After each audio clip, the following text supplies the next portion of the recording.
Welcome to the eShopper Reviews Podcast, episode 22. This is the podcast for January 2023. I'm Jenn Ip. And I'm Jake McNeil. For those new to this podcast, eShopper Reviews is a subreddit on reddit.com where Jake reviews games on the Nintendo Switch platform, and you can find this subreddit at the URL reddit.com/r/eShopperReviews. We currently have over 2,000 reviews and counting, and we are supported by your donations on our Patreon, which you can find at patreon.com/eShopperReviews.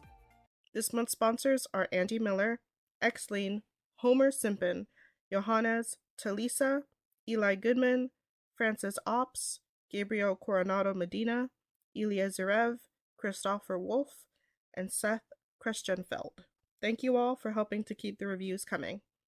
Now on to the patron-voted games. And, I haven't heard of this name in a long time. I know, right? The standard vote was Monster Rancher 1 and 2 DX. To my memory, I don't believe I've ever played any of the Monster Rancher games. So really? It'll be a learning experience for me. Okay. Now, even though I didn't play them, I still know a little bit about them. And if memory serves, when these games were originally released, I believe they were PlayStation titles, and you could pop out the game disc and put in a music disc in your PlayStation, and it would read the music disc and generate a randomized monster, not randomized, but based on the metadata in the CD. Interesting. So you could theoretically have people looking around for the best CD to make the ultimate monster or something. It's a really cool idea. But obviously, being on Nintendo Switch, that's not really possible. So as I understand it, they just have like a database of CDs and you can search for your CD on there, which isn't really the same thing. Okay, so about Monster Rancher. Yeah. Did you watch the anime? No. I did. I don't even remember an anime. Yeah, there was an anime, and I actually really liked it. And now that we're talking about it, I really have to look into like what happened at the end. I also played the game for Monster Rancher that was on the Game Boy. It was a card game. Okay. And I never thought I would hear this title ever again in my life. Yeah, it came out, I want to say late 2021 maybe? Wow. And yeah, so it'll be interesting to give that a try. Like I said, it'll be something entirely new for me. Let me know how it goes, because this is a little bit of a nostalgia trip for me. Mm-hmm. So the all patron budget vote is the Mac Cat. What is this? Tie. It's a tie. Okay. Yes, it's a tie. It's a tie between Mac Bat 64 Journey of a Nice Chap and Oh Sir, the Insult Simulator. Once again, as with all of the all patron budget vote games, I know nothing about these titles. I only know that when I looked up games that were $2 or less on the eShop, these were games that came up that technically were the most highly rated by Metacritic user score. However, that's kind of an iffy thing when you're talking about $2 games, because not a whole lot of $2 games actually have enough ratings from user reviews to have that. So if memory serves, Oh Sir, the Insult Simulator actually has a pretty low user score, but people voted for it. So, here's the thing. It's a tie, and usually I'm a tiebreaker. So I don't know if I'm going to go for that or MacBat. There's a part of me that's like, they're $2 or less. Maybe I'll just get them both. I don't know. Maybe, maybe not. However, if you are a Patreon patron and you are listening to this now, take advantage of these votes, because for the last, 2 or 3 votes at least, a lot of these have been decided by a single vote. So your voice can make the difference, that cold thing. If one of these games that's on one of these votes sounds interesting to you and you want to hear me talk about it, go ahead and give it a vote. Okay, so the games for next month's vote are Fire Emblem Engage, Kirby's Return to Dreamland Deluxe, Octopath Traveler 2. Please vote for that. Theater Rhythm Final Bar Line, and Tales of Symphonia Remastered. So for this next month's vote, I selected specifically games that are coming out in either January or February of 2023. As of this recording, none of these games are out. By the time that this vote is decided, about half of these games will have already been released. And they're pretty much all major titles. I mean, Tales of Symphonia Remastered it's a re-release of a previous game, but it's also a re-release of a game that's very beloved in the series. I think I have that one for my PC, but I'm not sure. Fire Emblem, of course, is a massive franchise. Kirby is a huge franchise. Octopath Traveler 2, yes, I'm looking forward to it also, Jen. Mm-hmm. And I love the Theatrhythm games on the Nintendo 3DS, so I'm ecstatic to see the sequel coming up on Switch. But which one of these I will review in the month of February is all going to come down to your vote.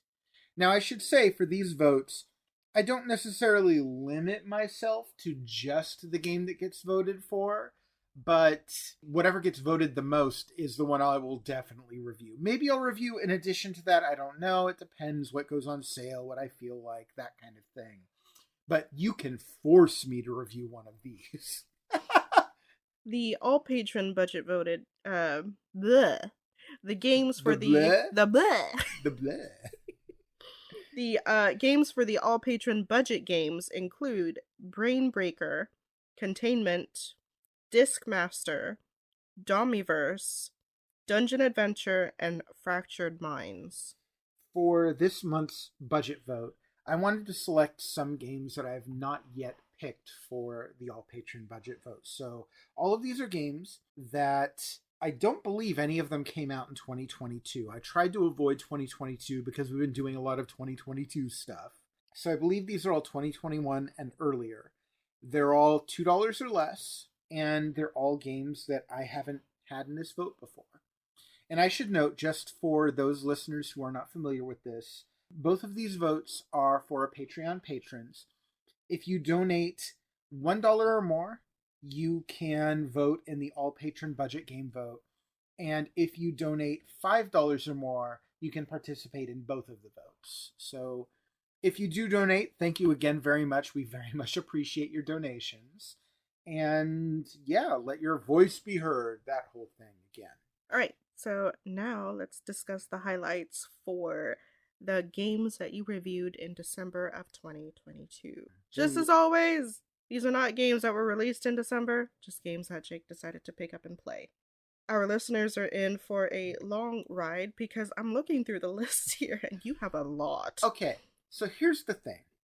December, I've been busy.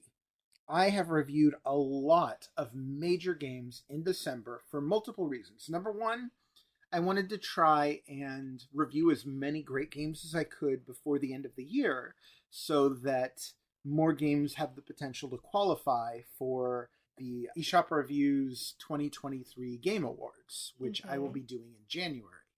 The other reason is because there just so happened to be a bunch of great sales that happen at the end of November and throughout December. So a lot of these games I only just got the chance to grab and play. And hey, what do you know? A lot of them are good, and I didn't want to short some of these games just because I played a lot of them this month. So we got a lot of good games, a lot of hidden gems, and yes, more worse games as well. Oh gosh. Okay, we'll start with the noteworthy reviews because you don't have too much to say about these. All right. First one that is a part of your noteworthy reviews is your re-review of the Nintendo Switch sports game. It might have gotten a bit lost in all of the hustle and bustle of the holiday season and the release of Pokemon Violet and Scarlet and all of that. But Nintendo Switch Sports got an update. They added a whole new sport into the game. They'd announced this previously. We knew that it was going to happen. Even before the game launched, we knew this was coming up. But it only just finally launched, and we got golf added to Nintendo Switch Sports. And I felt like this was such a significant update that the game deserved an updated review as well. And as it happens, yeah, adding golf does add quite a lot to the game. It's a pretty good version of golf. I will say, trying to gauge the strength of your shot is really difficult.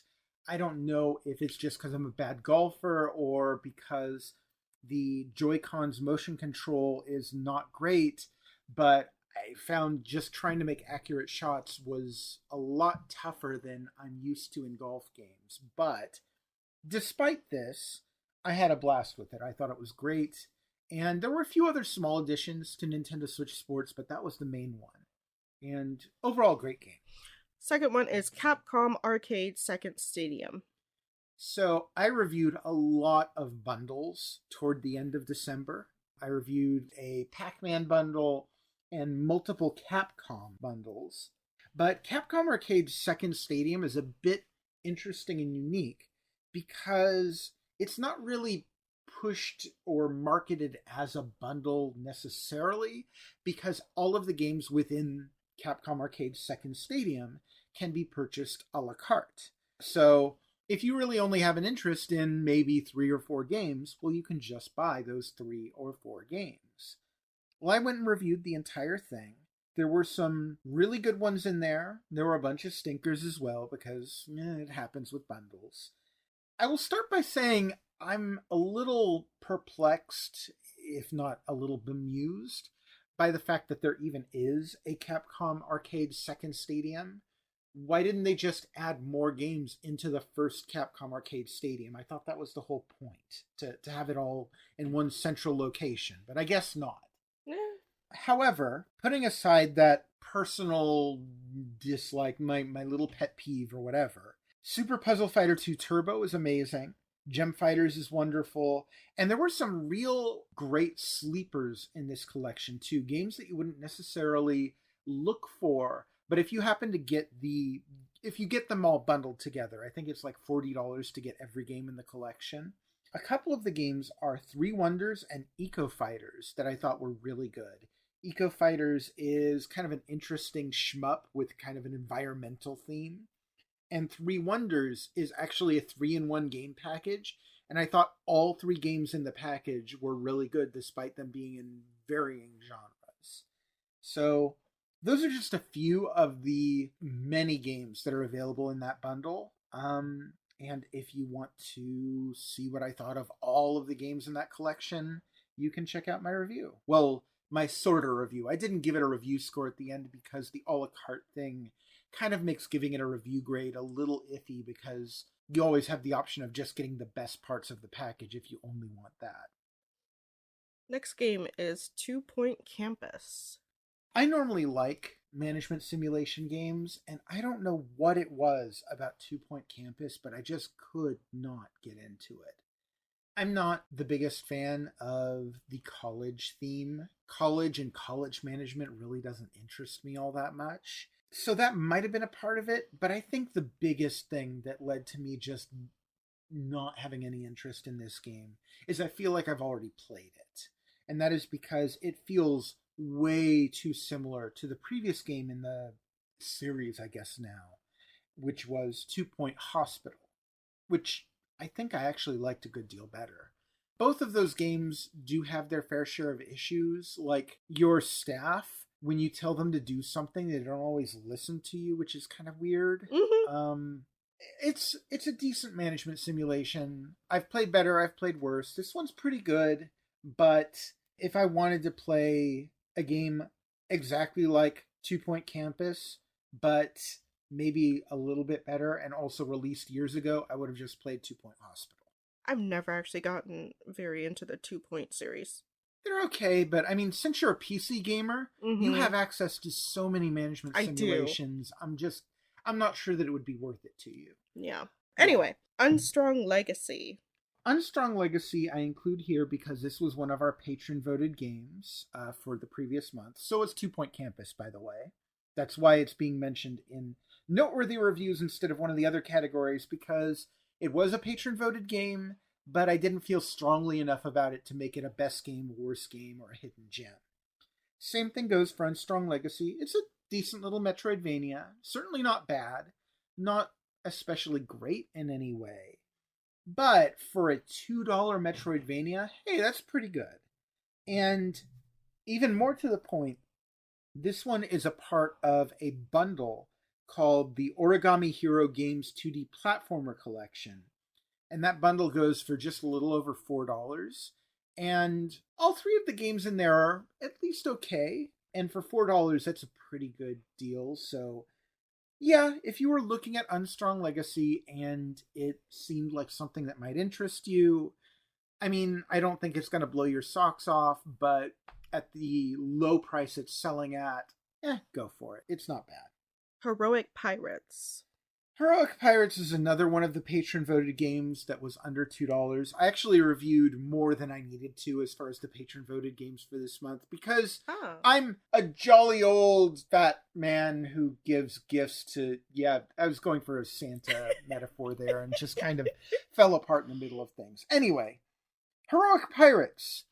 Picture a lane-based tower defense game like Plants vs. Zombies.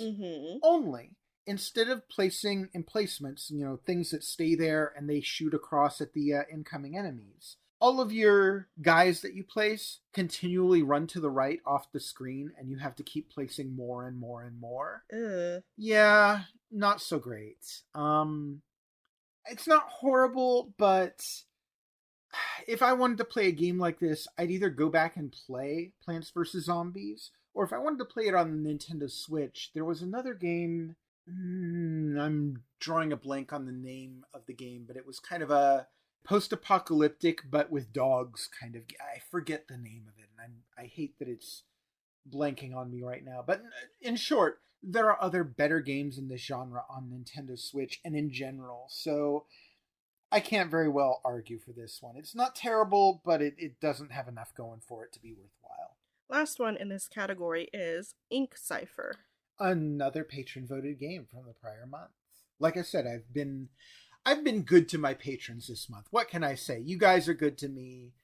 Of course, this is also the result of patron votes that included non-patrons as well. So, anyway, moving on. Wow.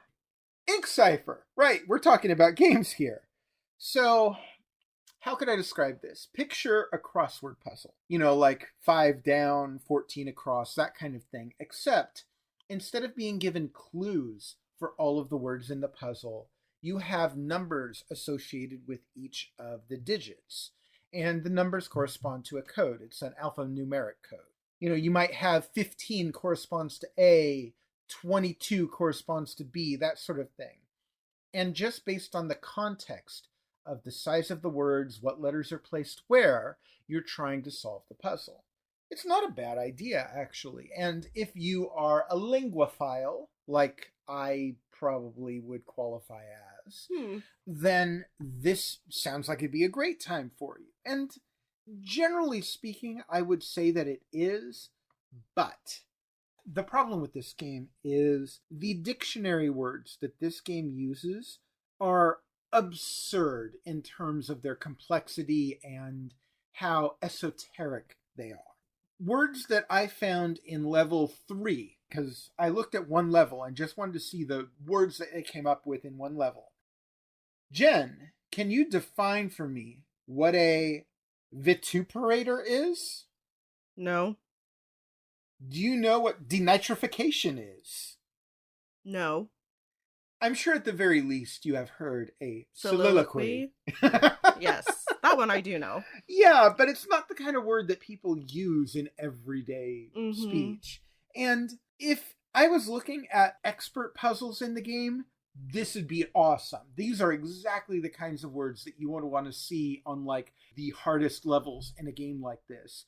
But to be in the very beginning of the game when people are just kind of getting a feel for it, that's kind of absurd. And for that reason alone, I would say this game doesn't quite meet with its potential. It's a really great idea. The execution is mostly okay, but the word choices are kind of mind-boggling here.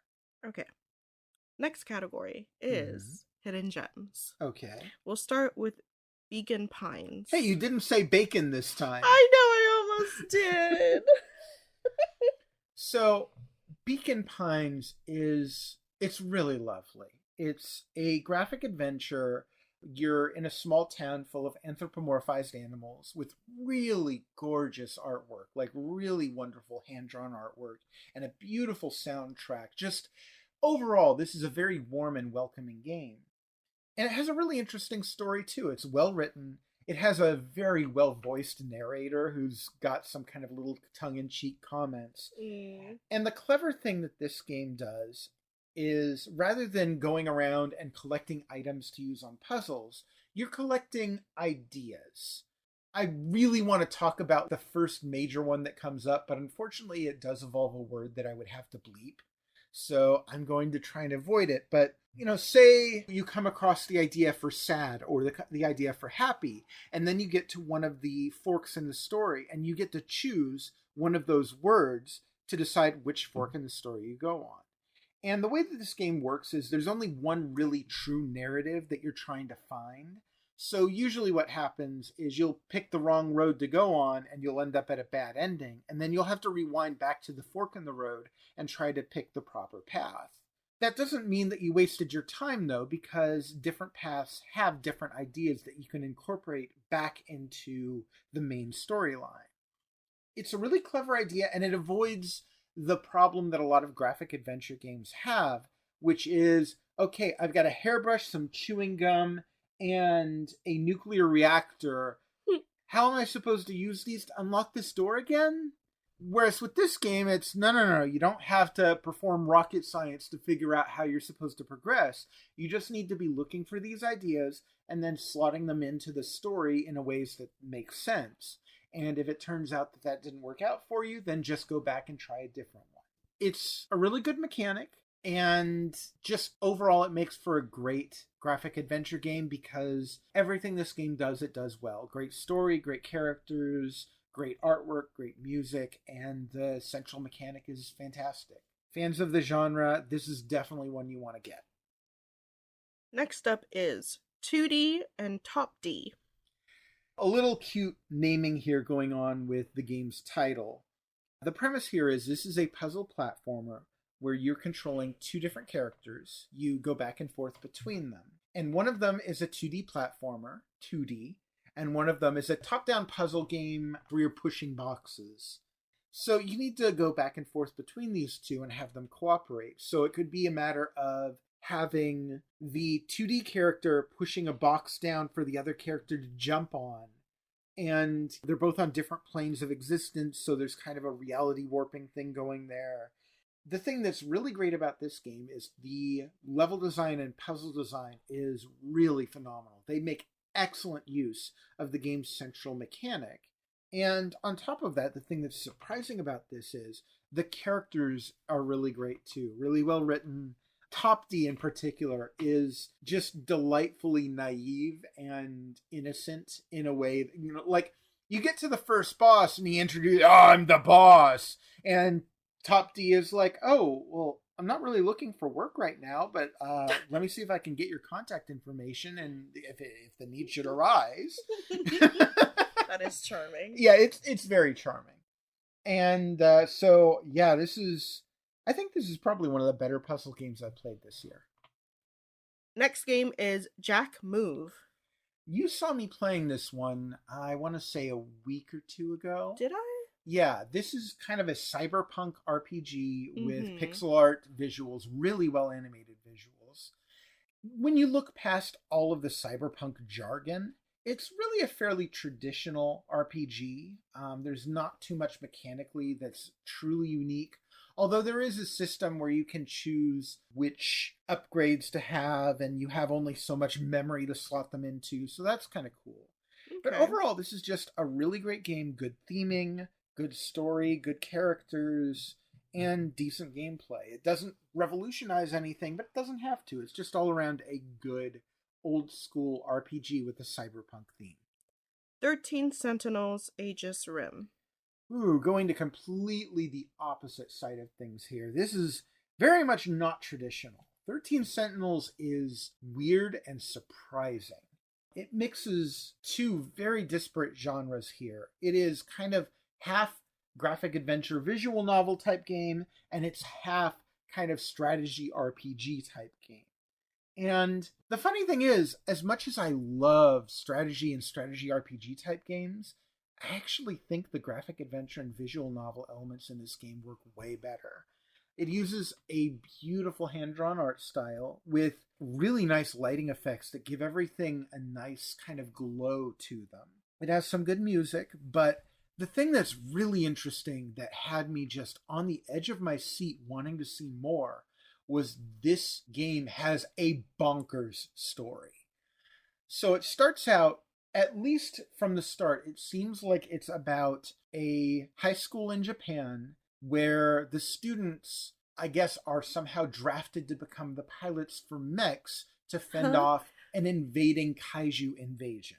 Okay. Okay, that right off the bat, that's kind of interesting. Okay, kind of got a Neon Genesis Evangelion kind of feel there. Some of the game's music even feels a little similar to Neon Genesis. But okay, so I'm already on board there. That's great. And each chapter of the game kind of follows a different character. So you'll be following a schoolboy and he'll be going through his day talking to his friends about movies. And then there's a kaiju attack and he has to hop into this mech and what the heck is going on. And then before that situation is resolved, you hop into the next character who's maybe one of his friends at school. And okay, see what her storyline is going to be. Okay, it's a little different. She's having the same strange dreams that the other character's having. I wonder what that's about. Then you hop into the next story, and by the time you get to the third and fourth story, things just go off the rails. Time travel, alien invasions, mistaken identities. It sounds like a lot. It is, but it's handled well enough that each new piece that you get, you're just like, I don't know where the heck this is going, but I am fascinated to see more. Just to be fair, the strategy or strategy RPG elements in this game are good. They're not bad. But I did feel like every time I got to one of those parts of the game, there was this feeling rising up in me like, okay, let's get through this so I can get back to this bonkers story because this is amazing. Really excellent story, fun game, good presentation. I feel like some of the gameplay gets in the way of that story a bit, but okay, it's fine. It's still good.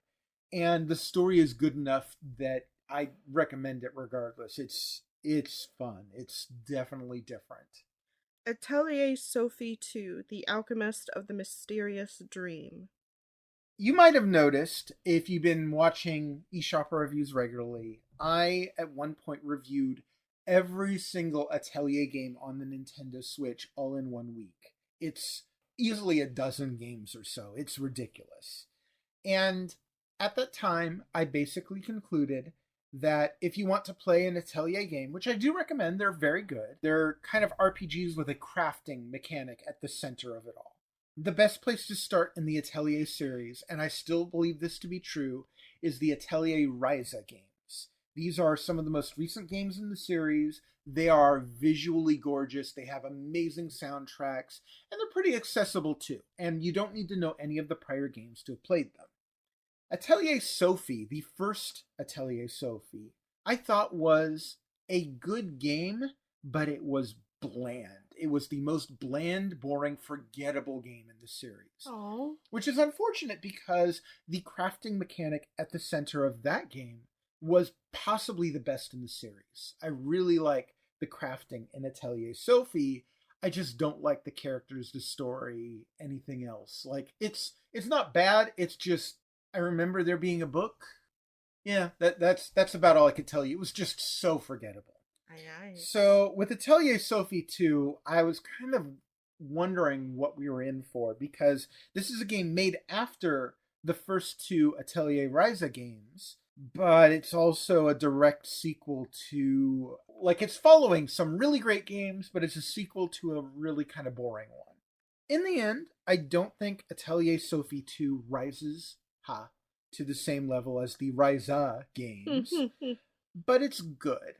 It actually has a story for a change. The previous one was very low stakes. This one, the main characters are transported into a different, like a dream world, and they get separated, so the main character's trying to search for her friend. It's okay.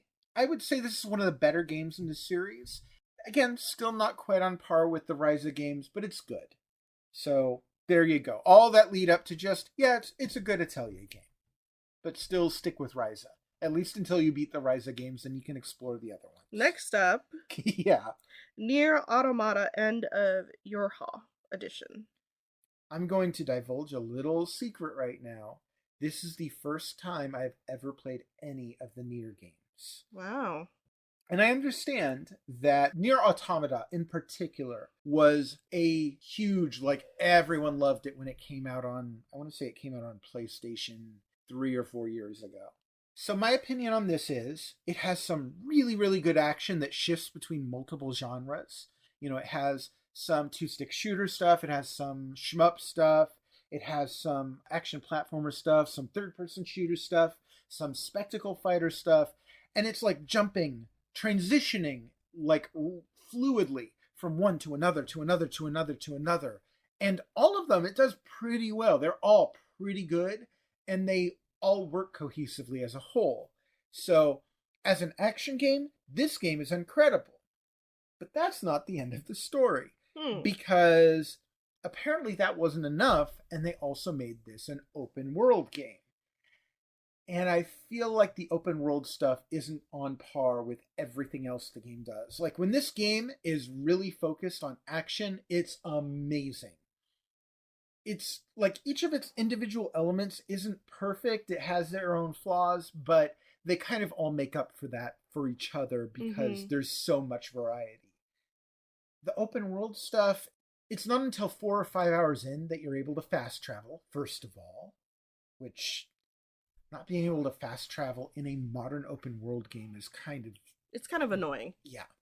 But on top of that, it just doesn't feel like there's enough variety of things to do in the open world, which is crazy because the thing this game does really well is having such a great variety of different styles of action game meshed into one. But they couldn't get that to quite work out with the open world stuff. It's still a great game. It's still very enjoyable. And now here's the part where I have to talk about the fact that also the Nintendo Switch version of the game, the performance is not great. I mean, it's not horrible. It's still perfectly playable. But the pop-in, the terrible pop-in, it's pretty bad in this game. Still perfectly playable if you only have Nintendo Switch as a gaming platform. I'd still recommend this game. It's still a very good action game. It has its flaws, but it's good. Just if you have another platform to play it on, maybe play it on another platform. Persona 4 Arena Ultimax. Ultimax? Yeah. Persona 4 Arena Ultimax is actually the second game in this. Well, it's only a series of 2 games as I understand it. The first one was Persona 4 Arena, then it became Persona 4 Arena Ultimax in the sequel. This game combines the characters from Persona 3 and 4, which it's bizarre that this released earlier this year, given that Persona 3 and 4 will not be on the Nintendo Switch until next year. I think they come out in January.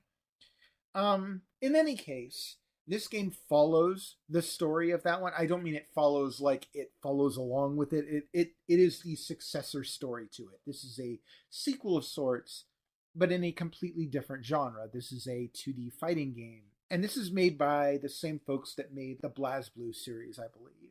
So what you have is really incredible animation, a really strong fighting gameplay style underneath it. It's oddly both very accessible and not very accessible because you have one-button combos where you can just tap the same button to perform a combo, which is really cool for newer players who don't want to try and memorize all the button combinations and stuff. But then you have a lot of the moves in the game. In order to perform them, you need to press multiple face buttons at the same time. And there are different combinations that do different things. And it's hard enough remembering what 12 different buttons on a controller do, but then to have to remember different combinations of buttons, it's a bit much. Now, I imagine if you are a fighting game player, this is probably not going to be a big deal to you, but it does mean that it's less accessible for newer, less experienced players, you know, like the kind of people who might be coming to this game looking at it and going, oh, this has all those characters I love from that RPG that I play. Hmm. It's still a great fighting game. It's just got this issue. If you like fighting games, definitely worth it. If you are a fan of the Persona series going, hey, I'm looking for a fighting game to be my first fighting game, this might not be the one for you, even though it has the Persona characters. To be or not to be? To be or not to be? Oh my god, you're such a dork. How dare you? So, you actually saw me playing this one just the other day, and you had strong opinions about it. I'm an English major. Do you know how much Shakespeare I studied? It's more than enough for a lifetime. But anyway, your review. Jen was not so hot on this one because Shakespeare is very much the focus. This game specifically follows the story of Hamlet, but it does it with a modern tone and kind of modern sensibilities.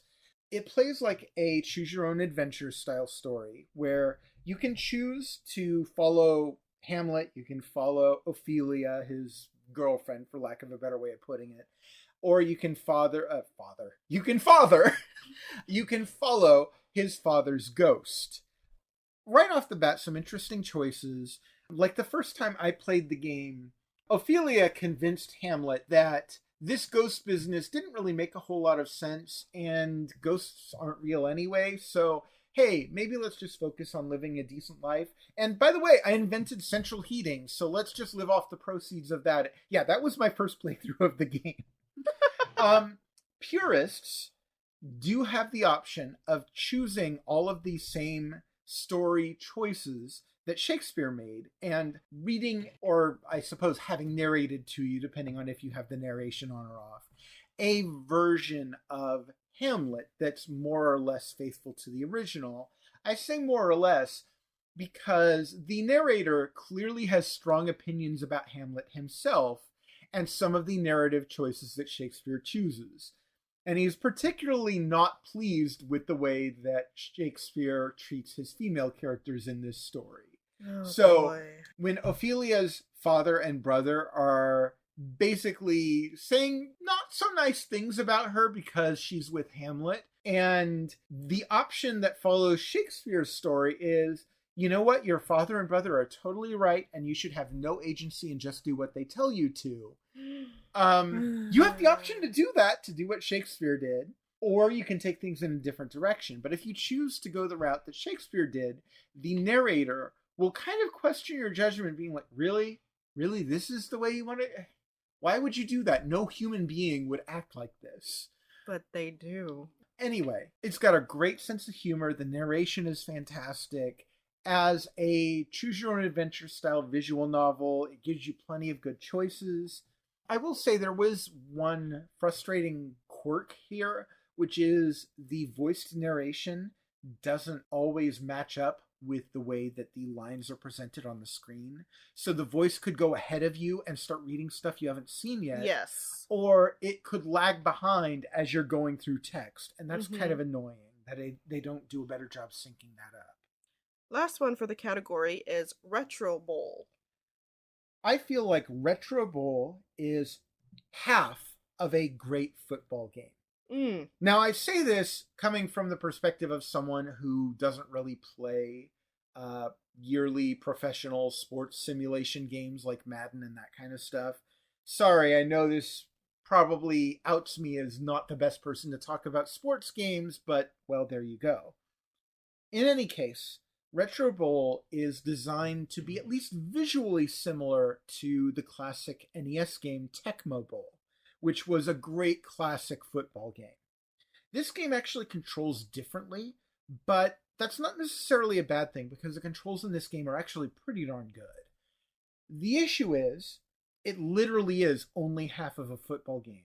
You can only play on offense. There is no defense. When it's defense time, basically the screen has a bunch of stuff where it's telling you what happens, which is really strange to have a game where you're only playing half the game and the other half of the game kind of plays for you.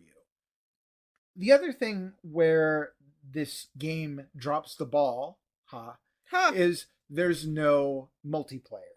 And I feel like in any sports game, that's one of the reasons why you get a sports game is to play it with friends. And this is just single player. However, those two pretty significant flaws aside, if you can just focus on the single player offensive portion of this game, the only part that there is, it's actually a really fantastic football game. I just wish that they had actually, completed it. All right, let's move on to the worst games. Oh, we're doing the worst. First one is Vazio Saga XX, which you gave an F. I did. Technically speaking, I gave this an NA with an F in parentheses. And the reason being, I actually could not play this game. And the reason I could not play this game is because they hide in the fine print on Nintendo's website for the game, this game only supports Japanese. Oh. It's like at the bottom, tiny, small print. You could easily miss it if you're not looking for it. As, I kind of did. And yeah, they're not kidding when they say this game only supports Japanese. This is a Japanese only game. It is a Japanese language game. And that's not necessarily a deal breaker. Jen, you and I play a Japanese only language game pretty frequently. Yes. Panel de Pon. Yes. Which is fine because all you need to do is get past the menus and the rest of the game you don't need any language to do it. It's easy enough to understand. Vazio Saga XX is a turn-based strategy game. The entire game is menus and text. There is no way you will be playing this game if you do not speak Japanese. As a result, I was really only able to look at the first few menus of this game before I had to throw my hands up and say, you know what, I can't do it. But from what little I saw, this looks like a very dry game, not one that I would expect is worth learning a second language to try and play. Fair enough. I don't know. Maybe if they actually localize it to English, I can give it an actual full review. But I get the feeling most people in my audience probably do not speak Japanese. So for all of you people listening now who do not speak Japanese, for all intents and purposes, yeah, this game is an F. Do not play it. It's not worth your time. Faith and Shield Tower Defense Space Wars game 2022. How can you not expect greatness from a title like that, right? I mean, Faith and Shield, okay, sounds alright. But then you add Tower Defense Space Wars game 2022. Oh, so many words. How many more words do they need to add before it becomes just a perfect game, right? Yeah, this game is literally unplayable. When you start it, there is no way to do anything except for change the camera. I tried pressing buttons, I tried different control methods, I tried using the touch screen. Nothing works with this game. No. Don't even try it. It will not be worth even the tiniest price you could spend on it. Dr. Hospital Hypochondriac Simulator. I love the concept of Dr. Hospital. The premise is you are a hypochondriac who is trying to lie your way into a doctor's appointment. It's a fun premise, and it's definitely not one you've seen in any other games out there that I can think of. The problem is, what this works out to in terms of gameplay is you're just asked the same handful of questions over and over and over again, and you just need to keep repeating the same answers over and over and over again. The answers don't need to make sense. They don't need to follow any particular pattern of logic. They just need to be consistent. If you said that your name is Bob Smith, when they asked you the first time, you will need to say your name is Bob Smith the next 5 times they ask you the same question. Add to this an extremely aggressive timer that doesn't even give you the time to read the questions you're being asked, and it's completely destroyed the whole point of this game. It is a game that had so much potential with a great concept, but it completely falls flat on its face. Windmill Engine. Hey, would you look at that? It's another one of the patron-voted games. This one didn't even make it into the noteworthy titles list. It's just flat out bad. Mm. And that is because this is a game that will literally be over within 7 minutes of playing it. I know because I saw the time at the end of me playing it. And that's not me saying that I rushed to the ending either. No. That is a 100% completion. And it wasn't even a fun 7 minutes. It was repetitive, dull, unimaginative. Technically, this game qualifies, I guess, as an idle game, but really you're going to be mashing buttons for 7 minutes and then you'll be done. Yeah, don't bother. Don't bother with this game. It's not good. Run Box Run. Speaking of disappointments, this game was developed and I believe published by Atui. Atui is a company that made Zeodrifter and the Mutant Mudds series, which are all really great platformers. Run Box Run is a platformer. It is not good. The controls are extremely loose and unresponsive. The gameplay is extraordinarily simple. It is technically a multiplayer only, online only platformer, but there's no one on the online servers right now. So if you want to play this game, you'll have to drag a friend along into it. And not only that, you'll have to drag them into buying a second copy of the game so they can play with you, even though I see no reason this could not have been a split screen game. I expected better from these guys, but even if that wasn't the case, I would not be recommending this game. It is so simple, so boring, so pointless. No, don't touch it. Now on to the best games. Oh, please. The first one is Bayonetta 3, which I am borrowing your copy. The funny thing is, Jen has never played a Bayonetta game before. And the first thing that she asked me when she saw it is, oh, is that like Dark Souls? Which, not quite, not really. I was more wondering if it played like Dark Souls in the fact that it's unforgiving. So Bayonetta 3, like the other games in the series, is not an unforgiving game. In fact, I would actually say, as spectacle fighters go, this is actually a pretty forgiving entry in the genre. In fact, much of the gameplay in the Bayonetta series in particular revolves around dodging and trying to get precision dodges in to get bonus time out of it. You're invincible while dodging right off the bat, but if you can time your dodges to right when you're about to get hit, everything freezes and you can just go to town on all your enemies. It's great. Bayonetta 3 follows in the footsteps of the prior two games by having this same great gameplay, but it goes an extra step farther by adding in this new mechanic called the Demon Slave ability, where at any time you can summon this massive demonic creature to fight for you, and you're basically having these little kaiju battles from a street level controlling your monster as he's fighting other giant monsters. And the great thing is, when I first saw this mechanic, I thought that it was just going to be one scene you'll be playing Bayonetta, your next scene you'll be playing the monster, and okay, it'll be a little distraction. No, it seamlessly transitions from one into the other, and you have to actually parcel out your use of this ability because it takes a little while to recharge, and as you're using it, it'll slowly eat up your magical charge or whatever.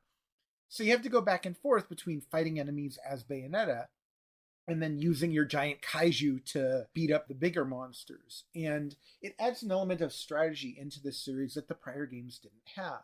I hesitate to say which of the games in the series is my favorite. I still kind of like the original Bayonetta. I still like Bayonetta 2, and this one is really good too. It's about on level with them, I'd say, which means it is one of the best spectacle fighters ever made. It is a truly excellent action game, one of the best action games of recent years. I cannot recommend it enough. Next up is Portal Companion Collection. So you played this one with me, Jen. A little bit, yeah. A little bit. It's cute. By this point, if you haven't played Portal, what's wrong with you? It's not just one of the greatest games ever made. It is iconic within the industry. And Portal 2, while not quite as iconic, is every bit as good, if not possibly better. These are two extraordinary first-person puzzle games, and the Nintendo Switch versions of them are possibly the best console versions of the game ever made. Which isn't necessarily saying much because, for whatever reason, Valve hasn't re-released these games on modern platforms, aside from Switch. But hey, I'll take it for what it's worth. It means you're getting an excellent version of the game, both on the console and on a portable for that matter. It plays great. It's still every bit as good as it was when it first released. It is an absolute must-play game for anyone who enjoys video games. It's so very good. So, yeah, definitely one of my best games for this month anyway. Persona 5 Royal. Oh, you want to talk about games that have a reputation behind them. Where Portal is generally recognized as being one of the best puzzle games ever made, or best video games, period. Persona 5 is often cited as being one of the best RPGs ever made. And I feel like it definitely earns that reputation. The Nintendo Switch version of the game is a bit of a graphical downgrade from other versions, as you might expect, but it still plays very well. And the game itself has an amazing story, excellent characters.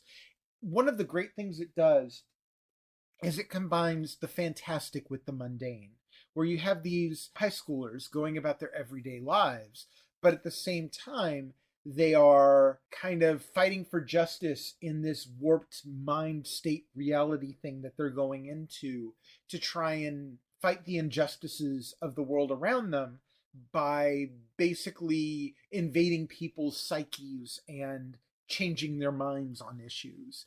It's heady territory, but it does a great job of grounding this in a reality. And I feel like what it does with its story is really fantastic. Of course, you have the classic Shin Megami Tensei gameplay where it's kind of got elemental based stuff going on where you need to know the weaknesses and strengths of each of the monsters you're fighting. And there's a bit of a monster catching element where you can capture these monsters and make them a part of your cadre of summonable beasts. I'm not sure how I'd put it. You don't actually summon them, but you kind of channel their powers. And it adds a bunch of other elements as well. There's a fun stealth element to this game. There are some cool mini games that you can play through. Just overall, this game has a ton of content. And while not everyone is going to be happy with the way that the game kind of limits your time with it, every day within the game, you can only do a certain number of things before that day is out, and you have to complete certain tasks by certain dates. So the game forces you to keep moving forward, even if you'd rather just sit back and grind a bunch, which I know I can tend to do sometimes. While that will not be for everyone, otherwise, I will say yes, this game is very deserving of its praise as one of the best RPGs ever made. Next up is No Man's Sky. Oh man, has this game had a heck of a story to it. Mm-hmm. Like, for those who are not aware, when this game first launched, a lot of people were super upset because it's a classic case of overpromising and undelivering, where the developers frankly outright lied about the content that would be in the game. It did not meet the lofty things that they were saying that it would do. But to their credit, they continued to work on it after it launched. And for years after, they kept updating it, fixing bugs, addressing issues, and adding back in content that was supposed to be in it. And then by the time it came to be a few years later, the game was, by most accounts, pretty much on par with what was originally promised, and then some. I don't think many people expected to see this game ported to Nintendo Switch. It is an extremely ambitious game. You're talking about a procedurally generated galaxy with each of the planets in that galaxy fully visitable and a massive size open world in and of itself. Again, all procedurally generated. It's nuts, but it works. On the Nintendo Switch, it doesn't work super well, but it works. It's got all kinds of pop-in, all kinds of graphical jankiness. It's not unplayable, But if you have an option of playing a different version, you definitely want to play a different version of this game. However, if you need to have this on a portable platform, or if your Nintendo Switch is the only platform you game on, it's still a decent version of the game. You can definitely see the graphical issues it has, but it's playable. And that's good because it is an amazing game. Oh, it feels like the possibilities in this game are endless. You start out and you're exploring massive planets, and then you get the ability to mine, and then you're digging out your own tunnels to these planets, or you're exploring galaxies, or you're gathering together little bits of information about these alien languages that you're hearing and trying to piece it together word by word. Or you're gathering resources, or you're participating in intergalactic trade. Like, there is so much to do here, and so much of it is genuinely fun. There's a crafting part of this game where you get to craft your own bases. Like, I could just go on and on and on about all the wonderful stuff you can do in this game. The Nintendo Switch version does not have all of the stuff you could do in the other versions. There's no multiplayer, and there are no, what was it, settlements, I think was also removed from the game. However, even with all of the pretty bad concessions that the Nintendo Switch version has to make, it's still an amazing must-play game. If you can, play it on another platform, but otherwise, definitely the Nintendo Switch version is still well worth playing. Teenage Mutant Ninja Turtles, the Cowabunga Collection. Man, Ninja Turtles fans have had it good this year.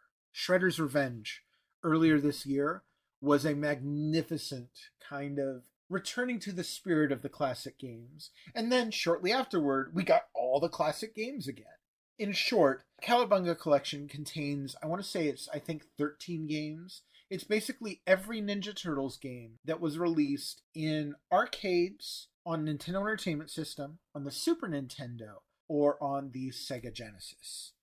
For some of that, you kind of have different versions of the same thing. Like, there are 2 versions of the original arcade game. There are kind of 2.5 versions of Turtles in Time. I suppose I could say there are 3 versions of Tournament Fighters, but really all 3 versions of Tournament Fighters are completely different games. Not all of the... Oh, and the Game Boy games as well, but maybe we shouldn't talk about those because they're kind of bad. They suck. Really, a lot of the games in this collection are not all that great. When you're really looking at the best stuff here, you're looking at the 2 arcade games, Turtles in Time, Hyperstone Heist to some extent, and the NES Ninja Turtles 2 and 3. Not the first one. The first one is the worst game in the collection. It's bad. In that, you're looking at some of the classic arcade brawlers of the genre, like the most iconic arcade brawlers ever, or some of them at least. In fact, the original Ninja Turtles and Turtles in Time might be 2 of the most iconic arcade games of all time. So, yeah, really great stuff. These are good versions of it. There's tons of bonus content. All excellent. Or should I say, totally tubular, man! Wow. I might have to edit that out. I couldn't resist, but I know that was really, really bad. So I don't know. I apologize to you. If I am leaving this in, I am so sorry for your ears right now because I know you're cringing. Last one for the category is Ollie Ollie World. And I know you went into this begrudgingly. Yeah, I had played the first 2 Ollie Ollie games before, had not reviewed them on Switch, even though they've been on Switch for years. And I've had them for years, and I've been holding off on reviewing them because my opinion does not appear to mesh with the overwhelming majority who says the Ollie Ollie games are great, they're fantastic, they're great 2D skateboarding games. Yeah, no, I don't like them. I love my Tony Hawk. I could not ever get into Ollie Ollie, and I felt like there was just something I just wasn't understanding about it. It just wasn't fun to me.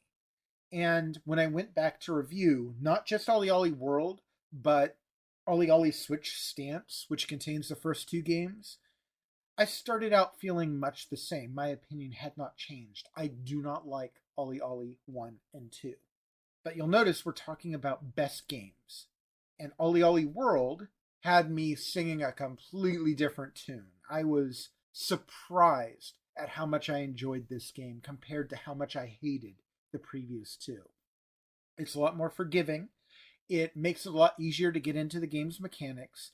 The mechanics feel like they flow together a lot better in this game too. So it's a lot easier to feel like a skateboarding god or whatever, kind of like the best feeling of the Tony Hawk games.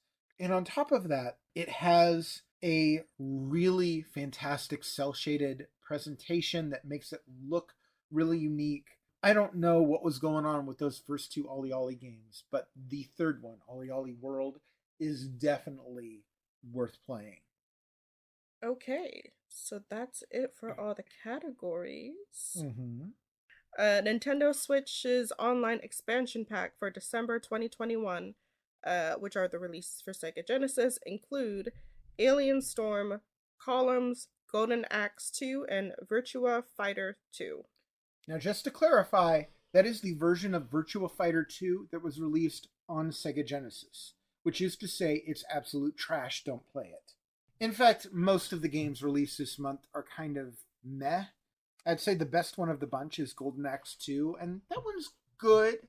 It's not truly great, but it's good. The problem is, all four of these games were already on the Sega Genesis Classics collection on Nintendo Switch. Oh. So, yeah, we got games that we already had this month.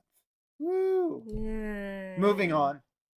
So, we're coming up to the end of the year. We are. And as usual, you do your end of the year wrap up and best games and all that good stuff. Overall, I'll be doing that in January, yes. to clarify. Yeah. Overall, what did you think of this year in terms of games for the Switch? I don't think that this year was the awe-inspiring, mega, super amazing year that I think that some of us were expecting going into it. Mm-hmm. And there's one big, big, big reason why that is, and that is that Legend of Zelda Tears of the Kingdom got delayed to 2023. I am not surprised.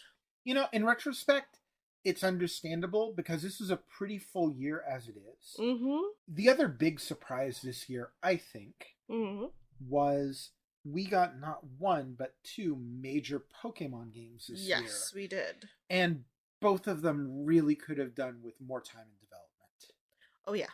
I really enjoyed both of them. I love Pokemon Legends Arceus, and I love, and yes, I am saying I love Pokemon Scarlet and Violet. It is immensely fun, but I am not going to gloss over the fact that it is a terrible mess of a game. Yeah. And I know, Jen, you're still playing it. I am. Some of my interest for it is waning a little bit. But I do pick it up every now and then throughout the week. I think now that I've gone through a lot of the rush that I was going through in December, I might get back to it so we can get to trading and stuff again. Mm-hmm. And I haven't played to this point, but I hear the end game in Pokemon Scarlet and Violet is incredible. So I'm curious to see what it's going to be like. Yeah, keep playing to that point at least. But the thing is, Pokemon Legends Arceus was incredibly ambitious. It was the biggest breath of fresh air to the series in ages. And then they did it again later that year, but both of those releases, it definitely felt like, I really wish you'd taken 6 months to a year to polish this game a bit more and fix some of the issues it has.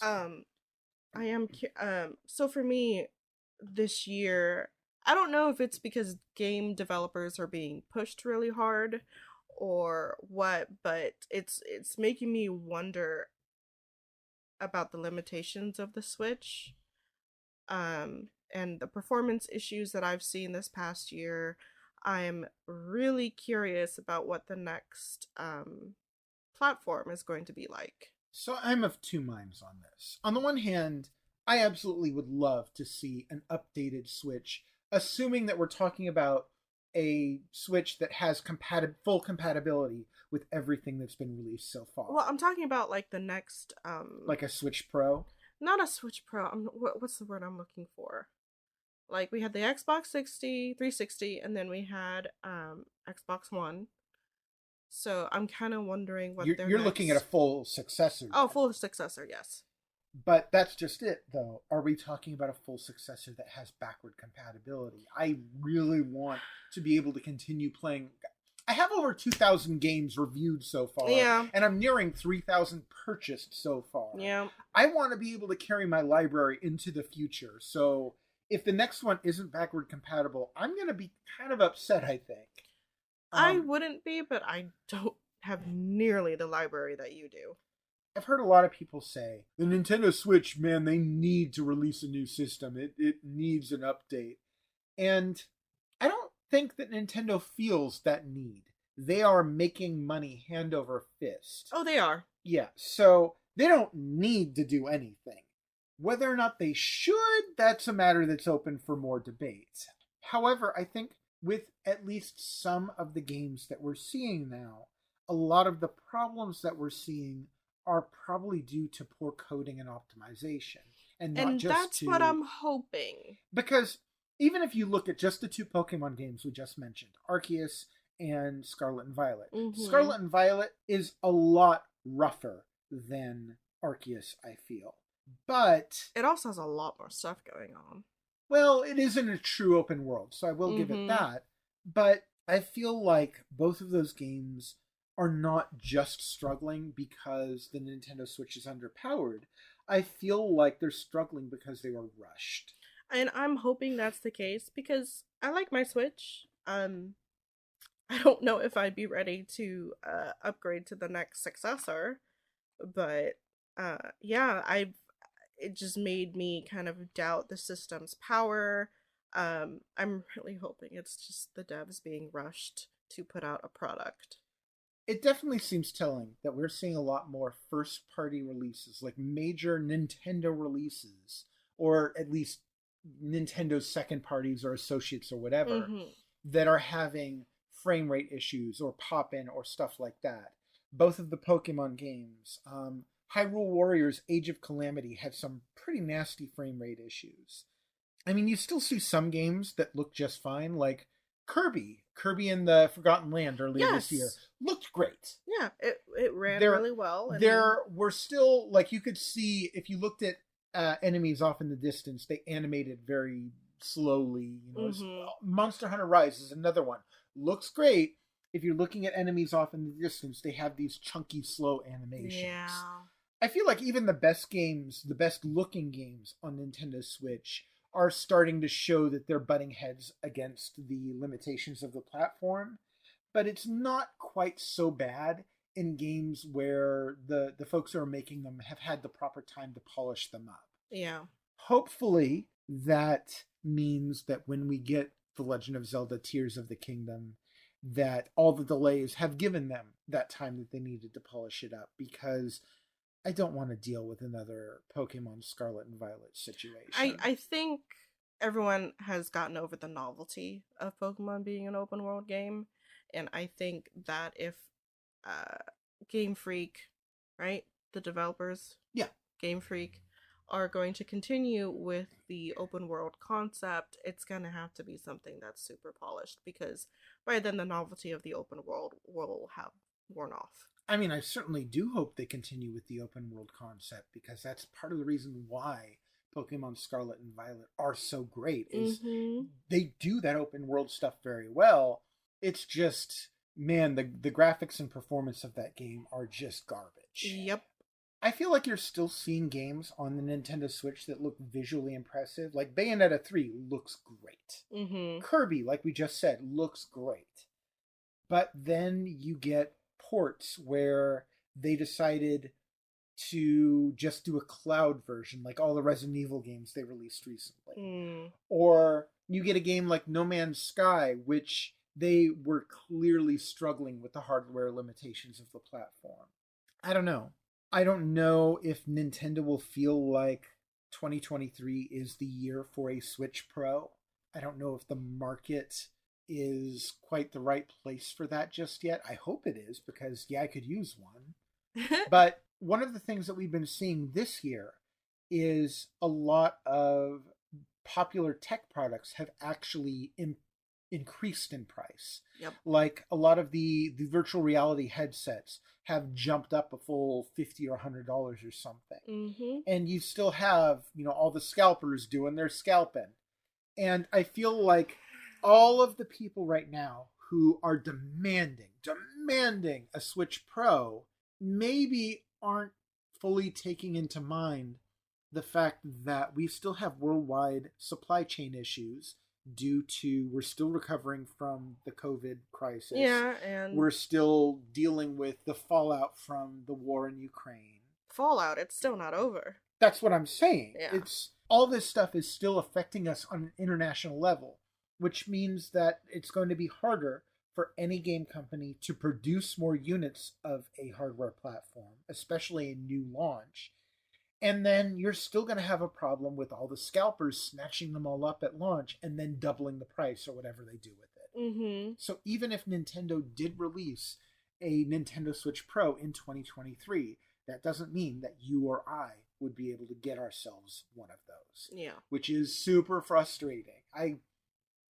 I wish the tech sector would come up with a way to solve this problem with scalpers because it is extremely frustrating. In terms of what you are looking forward to in the next year, now that we're done reflecting, what are you looking forward to? Well, I just mentioned Legend of Zelda Tears of the Kingdom. So ever since this past year, it's been very hard for me to get hyped and excited about an upcoming game. But yes, I am a little bit optimistic about it. There's definitely a bit of a feeling of once bitten, twice shy going around. Like, as much as I loved both of the Pokemon games that came out in 2022, I was also heavily disappointed in both of them. Both of them had major issues that I wish hadn't been in them. I have still not yet played Rune Factory 5, despite that I was heavily anticipating it. Yeah. Just because all the bad word of mouth kind of soured my interest in it. So, looking at the upcoming releases for 2023, I can definitely see all kinds of potential for disappointment. What if Legend of Zelda Tears of the Kingdom is just more of the same? Or what if it's held back by the technology of the Switch? I know, especially in a world after Elden Ring, a lot of people are looking for Zelda to up the bar like they did the last time they released their Breath of the Wild. Right. And I'm not sure if they're going to be upping the bar or not. I still don't know enough about the game to know what they're aiming for. Fire Emblem Engage looks good, doesn't look as ambitious as Fire Emblem Three Houses was. So I'm looking forward to it, but it's not as big a deal as that game was, at least it seems to me. Kirby's Return to Dreamland Deluxe looks great, but it's a re-release of a Wii game. I played that game. I look forward to playing it again, I guess, but it's not like I must have this kind of thing. There's so many games that have this element of, I'm looking forward to it, but I don't know. Yeah. Theatrhythm Final Bar Line, that was one we mentioned earlier. I'm super looking forward to that. But at the same time, the previous game depended so much on the touchscreen. I'm not sure how well that's going to work on a game, that if I'm playing it in docked mode.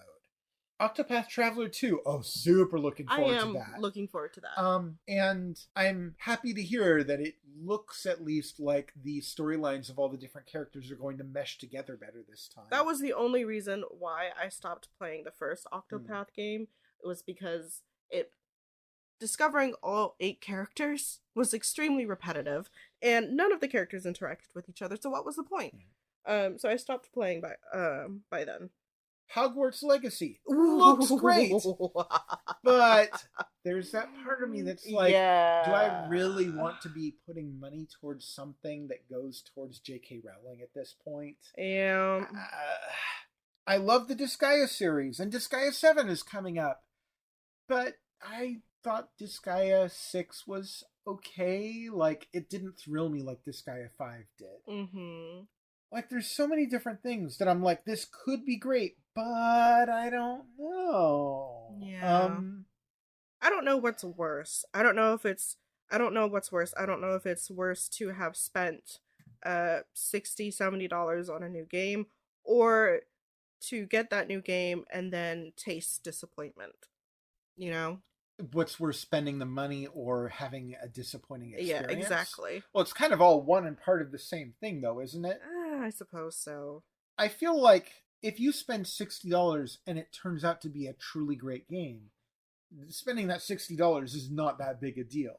I'm pretty sure I spent full price on Legend of Zelda Breath of the Wild. I don't regret it for a single second. That True. was an amazing game. So I feel like, yeah, it would be the disappointment that would be the worst part of that.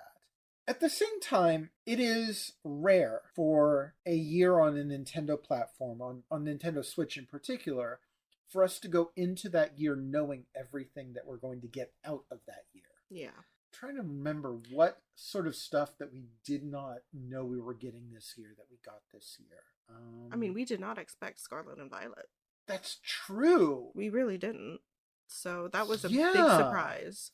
I know that going into this year, we were expecting Bayonetta, we were expecting Splatoon 3, we were expecting Kirby.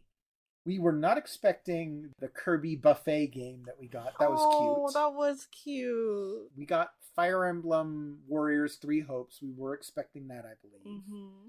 We were expecting Nintendo Switch Sports. I can't recall if Super Mario Strikers was a surprise or not. I want to say I think that we were expecting that. I don't think... I really don't remember. In any case, we got a fair number of games this year. Oh, yeah. There were a few surprises, at least. I would say that this year wasn't bad. Oh, yeah. We had some good stuff. Like I said, the not having Zelda is a disappointment, but if that game actually comes out polished, I would say we're going to be better for it. We would have been better for it if Pokemon came out polished. Mm-hmm. And looking at next year, there is some other stuff. Like, we know that Pikmin 4 is supposed to come out next year, but we have not seen any gameplay footage of it. We've seen like 2 screenshots of gameplay, but not any actual footage. And I kind of like that they're going for more of an over-the-shoulder view for this next game, because hopefully that'll give you a better feel for everything being enormous around you, which was always kind of implied in the earlier games. You know, you're tiny, like insect size in those games, and you're exploring a planet that's basically the size of someone's garden or something. Yeah. And really great concept, but I feel like having the camera being down low is going to make that size really impressive. Hopefully. I'm hoping. I am looking forward to Haunted Chocolatier. You know, that has not, to my knowledge, been announced for Switch yet, but it seems like it's a pretty good fit for Switch. Stardew Valley, which was made by the same developer. Yeah, Stardew Valley came out first on PC, and it took a long while for it to come to consoles. But I mean, it's such a perfect fit for Switch. It really is. It's hard for me to picture them releasing that game and not putting out a Switch version at some point. You know, that's another thing, is there's all sorts of what ifs. Mm-hmm. Like, well, we already know that there are some games that are coming out, like Hollow Knight Silksong, Outer Wilds presumably at some point, Sea of Stars, Oxenfree 2. Those are all announced, but just don't know when we're getting them. Presumably we'll get Silksong in 2023, because it's been long enough at this point. But what about other stuff? Vampire Survivors, I keep hearing great things about it, and pretty much everyone is saying, again, another perfect fit for Switch kind of game. But will we get it? I don't know. I have my list here, which I'm looking over, and it's funny because one of the things that I have on here is Supergiant Games. What's their next big game going to be? They're the folks behind Hades. Well, they just announced at the Game Awards, Hades 2 is coming up. Yeah. And again, they did not announce platforms for this, but since the Switch version sold really well, it would be kind of silly for them not to put out a Switch version. So, given that I don't know that that's coming to Switch, but seems like a pretty fair thing to expect, yeah, that's going to be one of my most anticipated Switch games of 2023, because Hades was so good, and the sequel looks good too. Like, there's all kinds of rumors floating around about, you know, a Donkey Kong game, or Wind Waker and Twilight Princess remakes. What's going on with Metroid Prime 4? What is going on with Metroid Prime 4? I feel like we're going to find out what's going on with Metroid Prime 4 within the next 6 months. If they do not show us video footage of that game in action by the time E3 has wrapped up, at that point, we need to all wonder if it's been canceled, if it's been moved to the next, like the successor system to Nintendo Switch. because that game has been in development for almost as long as the Switch itself has been out. Wow. What's going on with Nintendo Switch Online? Will we get Game Boy games? Because they're kind of, the well is running dry on Nintendo and Super Nintendo games they can pick. And they're going to start running out of Nintendo 64 games at some point, too. Game Boy seems like a pretty decent choice for them to go to, especially because it probably won't cost them much. I hope. It won't be super impressive, but it'll be at least something else. Well, I think that wraps things up for this month's podcast, don't you think? I suppose so. All right. Well, we want to thank all of our patrons on Patreon for contributing. Patreon donors are the first ones to gain access to these podcasts. And if you are interested in becoming a donor, please check out our Patreon page at patreon.com/eShopperReviews. And once again, if you're curious to read any of the reviews or content mentioned in this podcast, you can find it on the eShopper Reviews subreddit at reddit.com/r/eShopperReviews. Once again, this has been Jenn and Jake McNeil. We'll see you all next month. In the meantime, we both hope you found this content helpful and enjoyed some good games. Catch you all next time. Cowabunga, dudes!